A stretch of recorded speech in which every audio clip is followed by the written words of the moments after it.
வேட்டையின் audio launch நடக்குது. So இன்னைக்கு யார் யார் இருக்காங்க? சரியா எனக்கு தெரியாது. முக்கியமானவங்க. சரியா எனக்கு தெரியாது. உதயநிதி வந்து துணை முதல்வர் ஆகுறாங்க அப்படிங்கிற மாதிரி சொல்றாங்க. நீங்க எப்படி பாக்குறீங்க? அரசியல் கேள்வி கேட்காதீங்க சொல்லிருக்கேன். வேட்டையின் படம் எப்படி இருக்கு சார்? வேட்டையின் படம் எப்படி இருக்கு சார்? வேட்டையின் படம் எப்படி இருக்கு சார்? வேட்டையின் படம் கூலி படம் மலேசியா நினைக்கிறீங்க சார்? ரொம்ப நல்லா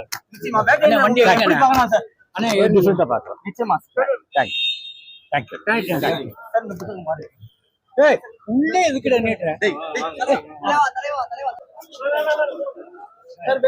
வேட்டையின் ஆடியோ லான்ச் நடக்குது.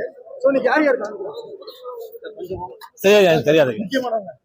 சரியா எனக்கு தெரியாது. உதயநிதி வந்து துணை முதல்வர் ஆகுறாங்க அப்படிங்கிற மாதிரி சொல்றாங்க. நீங்க எப்படி பாக்குறீங்க? அரசியல் கேள்வி கேட்காதீங்க சொல்லிருக்கேன். வேட்டையின் படம் எப்படி இருக்கு சார்? வேட்டையின் படம் எப்படி இருக்கு சார்? கூலி படம் மலேசியா நினைக்கிறீங்க சார்? ரொம்ப நல்லா வண்டி பாக்கலாம். நிச்சயமா. தேங்க்யூ.